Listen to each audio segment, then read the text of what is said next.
They're also trying to tie in Hunter Biden with President Biden, not just Biden. Of course they are, and there's no evidence of that, but they're going to keep trying because that is the argument that they want to fuzzy the waters out there, muddy the waters, not fuzzy them, muddy the waters out there. That, by the way, is a tactic that Vladimir Putin and other authoritarian dictators use, but that's their strategic objective.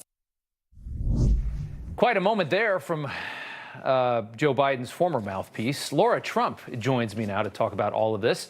Good to have you back on. So Hunter's own emails and text messages, testimony from Hunter's business partners, an FBI document alleging Joe Biden was paid $5 million himself by a corrupt Ukrainian company, and the Bidens opening more than a dozen pass-through companies to launder millions to their family. Pointing out all of that, apparently, is a Vladimir Putin tactic. Yeah, there's no proof, Rob, no proof of anything. There's no connection at all to Joe Biden.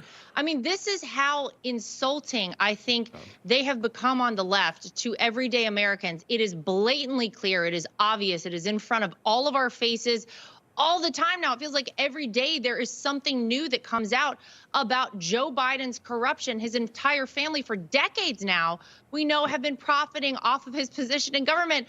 And yet they want us to believe that if you even dare make some kind of connection, you are akin to, you know, communists in Russia. It is amazing to see. But I think they know that their back is against the wall. I think they know that they are in a lot of trouble on the Democrat side, a lot of trouble in the swamp.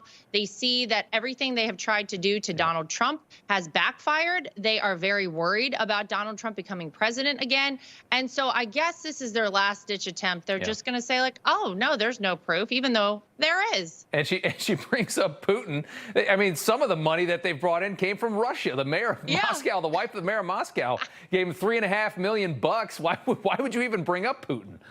Amazing. It is amazing to see. Yeah, talking about Trump here for a second. That New York Times poll came out this week. Look at that. Trump and Biden tied at 43 points. You had an op-ed in the Times today saying that Trump is having his best polling ever against Joe Biden, better than he had in 2020.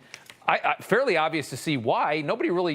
People in 2020 thought that Joe Biden was going to be kind of this moderate Democrat that was going to run the country in kind of a civil way, wasn't going to make a lot of noise. Nobody had any idea he was this awful and this corrupt, and the country was going to be in this bad a shape. That's a pretty good poll, though.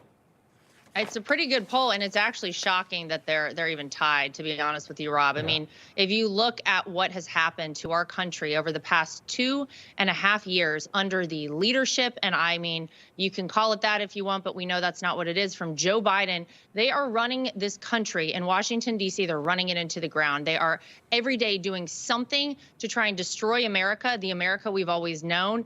You just have to go out and talk to anyone, literally anyone on the street, and say, is your life better now than it was when Donald Trump was in office? And I guarantee you 10 out of 10 people will tell you no. So it's amazing to see that they're tied. But I think what it says is that people are starting to get it. They are starting to understand what is at stake in this upcoming election. If they thought for a second they were voting for the decent guy, Joe Biden, you know, the one that had to be forced to acknowledge a grandchild of his, that guy, the guy that allows people to expose their breasts on the White House lawn and bring cocaine into the White House, that guy, you know, they are sorely mistaken if they ever thought that that was going to be the guy to bring this country back. So I think they're all looking at Donald Trump now. Yeah, what a moment right now. I mean, after January 6th and all these indictments, to see a poll that close, to see Trump performing better than he ever has against Biden, it's amazing to see how politics can change in this country.